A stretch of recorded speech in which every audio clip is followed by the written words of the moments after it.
Shalom, all praises, glory, and honor unto Yahweh, Ba'ashem, Yahweh Shai, Ba'ashem, Rakakwadash. Double honors unto the apostles and the elders of Great Millstone that rule well through the scriptures. Peace to the hopeful elect. Peace to the 144,000 and the rest of the hopeful elect. So I'm just going to do a response to this video. It's a Kevin Samuels video. The man been dead for about going on 2 years, but, a lot of people upload little clips and give they point and take or whatever, and I still look at it for, it's basically like entertainment. It's basically like little sitcoms or whatever.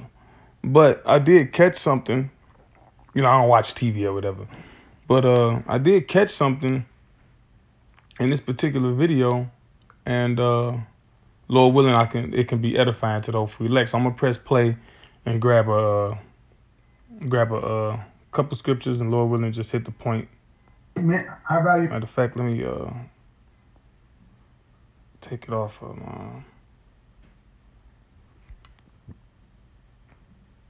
Men don't cheat. They just exercise. So pretty much, I'm really curious about what you think about the contradiction between that and like the Bible. It Why? just seems like it. Why is there infidelity, or how many wives did Solomon have? Well, it just seems like the Ten Commandments. How many wives did Solomon have? There's no commandment to be faithful in the Ten Commandments. Thou shalt not commit adultery. But there's a commandment. I'm thinking about something else. Commit adultery. Yeah. Well, like it or not, Solomon committed adultery. Abraham committed adultery. David committed adultery. How do you get 7 billion people on the planet? And here's the thing. I'll go down the path with you. 10 commandments. You are breaking how many of the commandments? Look, so really, the Most High uses everybody. All right, the whole world's a stage, and whose stage does it belong to? It belongs to Yahweh Ba'ashem Yahweh Shai, God, if you will. So the Most High used Kevin Samuels too to convey a point. He was right on a lot of things, and he was through that Christianity, he was wrong on things as well, and this is one of them. All right, now David did commit adultery. All right, but why did David commit adultery? Matter of fact, let's pull some of those scriptures up. All right, because David had many wives. See, many people in the Bible had multiple wives. All right. David had many wives, but it didn't say nothing about him committing adultery until he took he had sex with a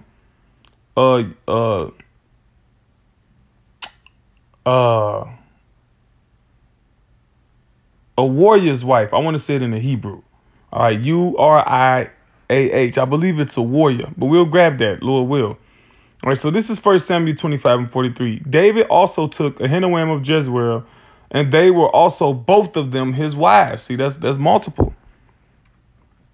All right. So it's Ahinoam. Matter of fact, I'm gonna go up. This is 1 Samuel 25:40. And when the servants of David were come to Abigail, to Carmel, they spake unto her, saying, David sent us unto thee to take thee to him to wife. And she arose and bowed herself on her face to the earth, and said, Behold, let thine handmaid be a servant to wash the feet of the servants of my Lord. And Abigail hasted and arose and rode upon an ass with 5 damsels of hers that went after her. And she went after the messengers of David and became his wife. David also took Ahinoam of Jezreel, and they were also both of them his wives. But Saul had given Michal, his daughter, David's wife, to Phalti, the son of Laish, which was of Gallim. So technically, David had 3 wives. He was already married to Saul's daughter, okay? And after that, he got Abigail and Ahinoam, all right, and in no particular order. So that's 3, okay? But it didn't mention adultery concerning David until, okay? All right. Let me me see. Let me see. Bathsheba, okay? Let me grab this.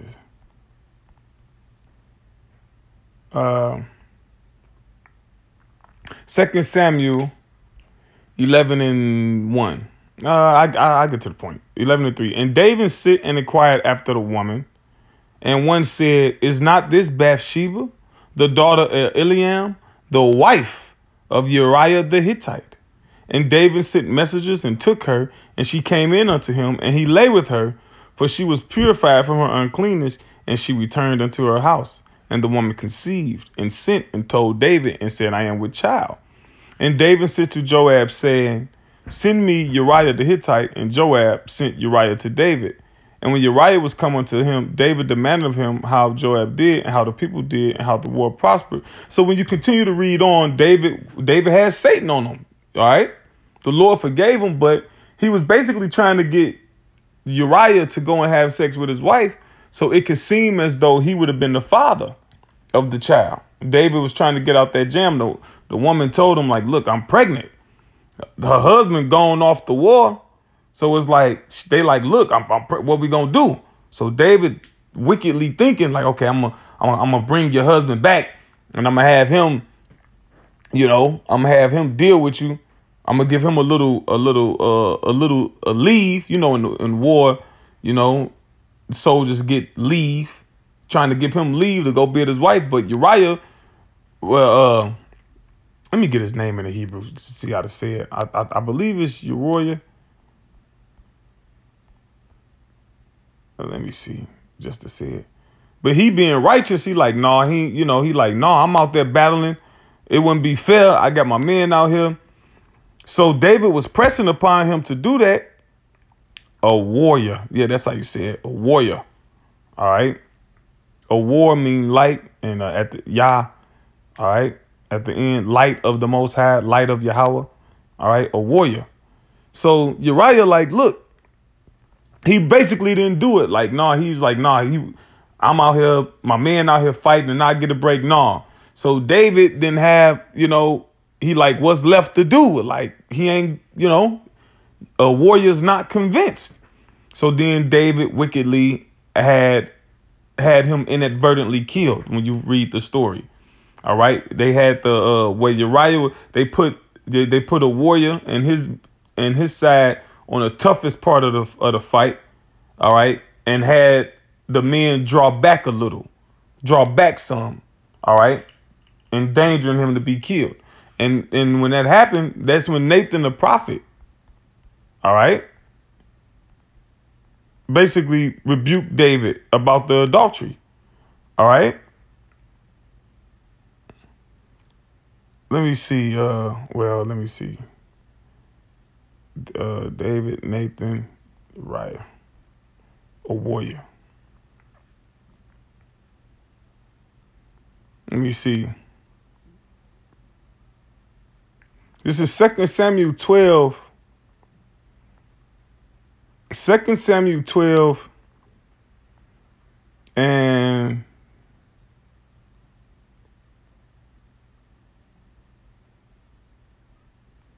7.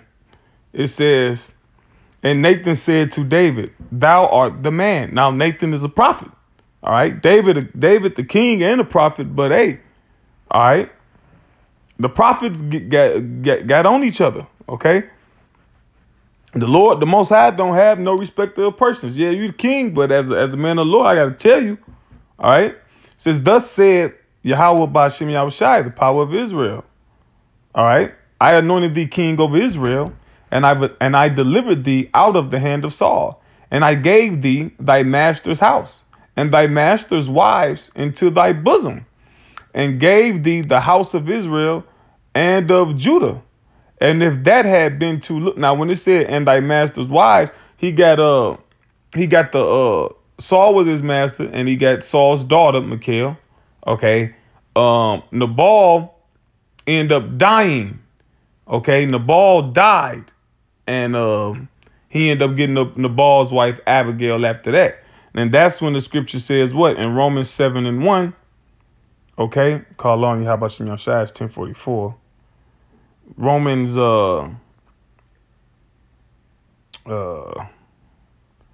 Romans 7:1 says, I'll read verse 2. For the woman which hath an husband is bound by the law to her husband so long as he liveth. But if the husband be dead, she is loosed from the law of her husband. So her husband die, she can go and remarry. And so that's what happened in that situation. All right. It says back in verse 8, 2 Samuel 12:8. And if that had been too little, I would moreover have given unto thee such and such things. Wherefore hast thou despised the commandment of Yahweh Ba'ashem Yahushai to do evil in his sight? Thou hast killed a warrior the Hittite with the sword, and hast taken his wife to be thy wife, and hast slain him with the sword of the children of Ammon. Now therefore the sword shall never depart from thine house, because thou hast despised me, and hast taken the wife of Uriah the Hittite to be thy wife. Okay, so that's what adultery is, all right? Is when you have sex with a woman that belongs to another man. Okay? Thus said Yahweh Ba'ashem Yahushai, behold, I will raise up evil against thee out of thine own house, and I will take thy wives before thine eyes, and give them unto thy neighbor, and he shall lie with thy wives in the sight of this sun. All right? For thou didst it secretly, but I will do this thing before all Israel and before the sun. And that happened, and Nathan's own son did that. So, but back to the point I said, David got all type of wives before this situation, but it wasn't until this instance where it was sin, because that is adultery. Okay. Now, Solomon had all of those wives, right? Solomon had what, 700 wives, 300 concubines. So he had 1,000 women in total. Okay. Solomon didn't sin by having multiple wives. He sinned by, this is Solomon 13, this is Nehemiah 13 and 23. It says, in those days also saw I, matter of fact, let's see what the other version says. Nehemiah 13 and 23.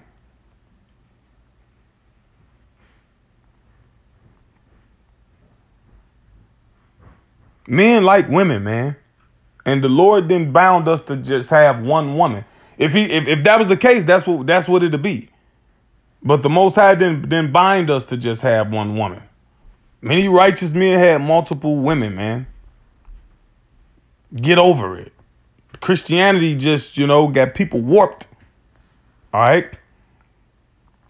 Let me see. Nehemiah 13 and 23. In those days, I'm reading NLT, see what it says. About the same time, I realized that some of the men of Judah had married women from Ashdod, Ammon, and Moab. Furthermore, half their children spoke the language of Ashdod or of some other people and could not speak the language of Judah at all. All right. So they having children with heathen women, and the product of the children are learning the ways of the heathen. All right. And language is very vital. OK, that's a very, very, very important thing. Hell, that's even in the Willie Lynch letter. All right. That's why Esau went very hard in breaking the language of the people he conquered regarding so-called Negroes, Latinos, and Native Americans. Kill you for speaking your language. So I confronted them and called down curses on them. I beat some of them and pulled out their hair. I made them swear in the name of the Most High that they would not let their children intermarry with the pagan people of the land. Wasn't this exactly what led King Solomon of Israel into sin? Now I'm going to jump over to verse 26. Did not Solomon, king of Israel, sin by these things? Right. So Solomon had all them wives, but he didn't sin until what? Let me grab that word, intermarry. All right. Because the thing is, when you marry a heathen, there's still supposed to be a distinction. All right, you don't combine customs and like they do that in today's society. Let's say a Polish woman. Let's take it to the 60s or the 70s or the 80s when customs and traditions was more honored. Let's say a Polish woman married an Italian man or something. So when you have the Italian festivities, the Polish woman would go, with them and be like, oh, well, they're doing this, and they go participate, and then vice versa. The wife, the husband would go and participate with the wife's family, and they would combine. We're not to do that because the other heathens worship false gods and false idols. Okay? So I just want to see what it is, what they got for intermarry. Let's see what they got for intermarry. And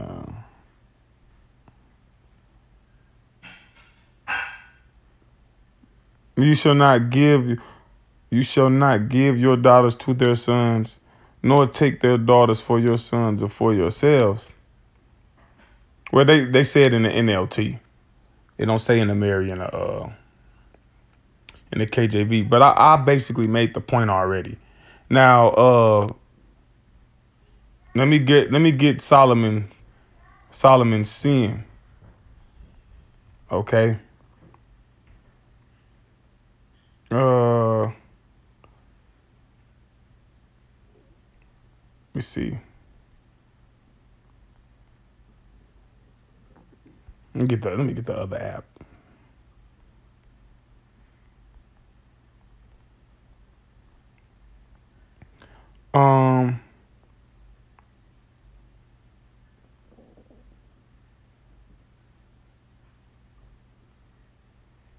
Let me see.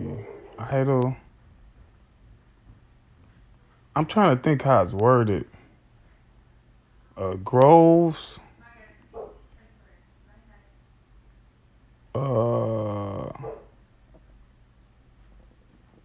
Let me see, because it's a scripture. Solomon in his old age, right? When he got older.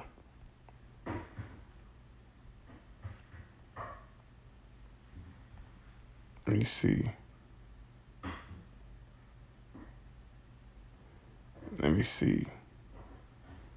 I really want to find the scripture. Let me see.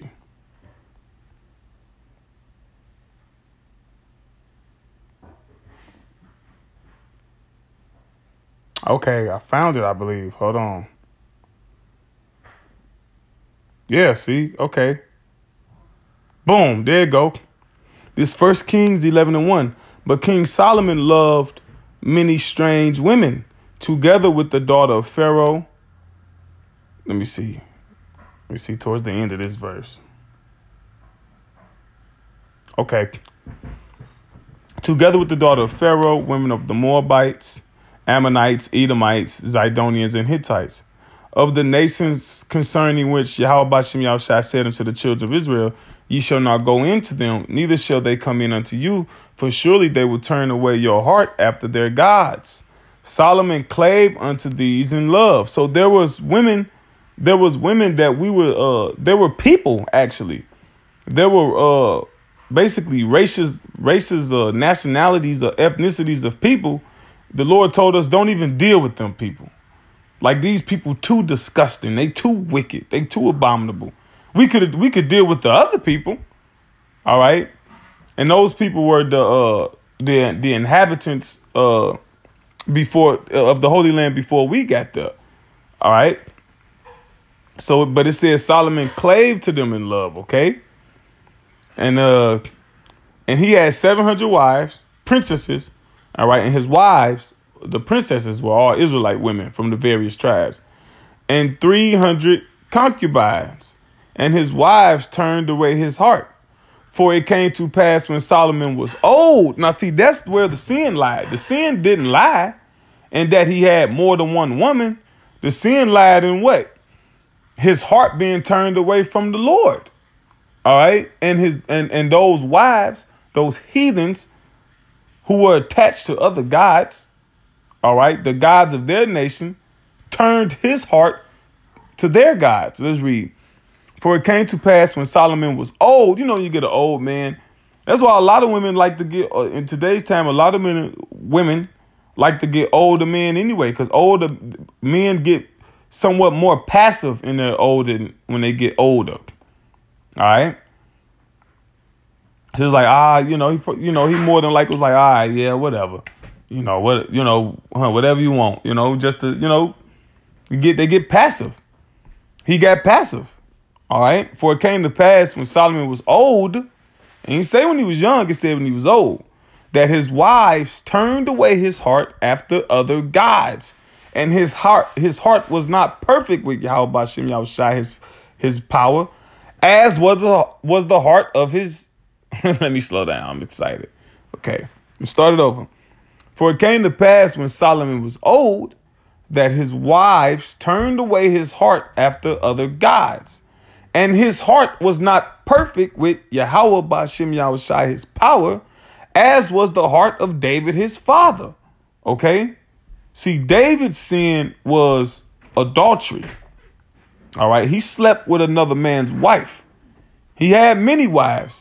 And when we read, if you remember, when Nathan the prophet came and spoke to him in the name of the Lord, it said, if you had wanted more, I would have gave you such and such.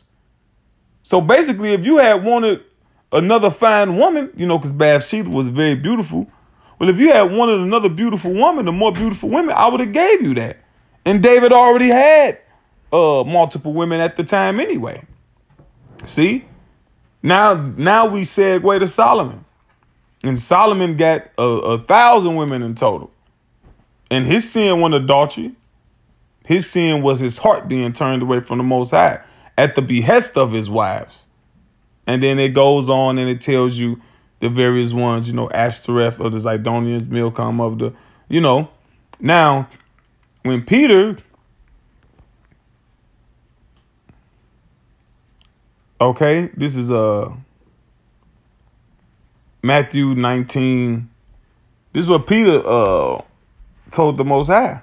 I mean, not Salakia, it's what he told Yahushua. All right. Matthew 19:27. Then answered Peter and said unto him, behold, we have forsaken all and followed thee. What shall we have therefore? And Yahushua said unto them, verily, I say unto you, that ye which have followed me in the regeneration, when the Son of Man shall sit in the throne of his glory, ye also shall sit upon 12 thrones, judging the 12 tribes of Israel. And everyone that hath forsaken houses, or brethren, or sisters, or father, or mother, or wife, or children, or lands, for my name's sake, shall receive 100-fold, and shall inherit everlasting life. So you're going to have 100-fold houses, 100-fold brethren, 100-fold sisters, father and mother, basically family. Because you lose your family in this truth. For the most part, most brothers. Some brothers still can retain it. Every situation is different, but most brothers lose their family. Okay. Wife, you can have 100-fold wives. Okay. So, jumping back into what is that? I'll end it with this scripture. Isaiah 4:1. And in that day, 7 women shall take hold of one man, saying, we will eat our own bread and wear our own apparel. Only let us be called by thy name. Right, because when you get married, you get the husband's last name. It says to take away our reproach. So you ain't got to be in that day, you ain't going to have to be a so-called high value man. You ain't going to have to be balling out of control and a man of means and a high regard of the world society. You ain't gotta get these women's nails and hair done and buy them Birkin bags, and it said they'll wear their own apparel. They'll get their own money. It says only let us be called by thy name to take away our reproach, right? Because look, it's gonna be bad out there. Hell, this is getting bad out here now. All right, and the scripture says a man shall be a covert and a shelter, a hiding place from the storm. Storm represents the turbulent times. All right. And men are better fighters and defenders than women. That's how it's made. All right. The lioness, yeah, they got ability to hunt, but the male lion is a better hunter. All right. When you watch the Animal Planet, they show the women, doing most of the work, what it seems, but the male takes down the bigger game. I seen one they was fighting, taking down some. It was like 4 or 5 women on them, on lionesses on this animal, and they were struggling or whatever. Then the male just came and just shut it down. And a lot of times, before the male take the pride over, he out there living alone. He out there hunting alone, taking care of himself. So when he finally get a pride of his own, yeah, it's time to chill and relax now. Put the women to work. He earned that. But anyway, Lord willing, this was an edifying lesson to the hopefully elect. All praises, glory, and honor unto Yahweh Bashem Yahushai, Bashem Rakakodasha.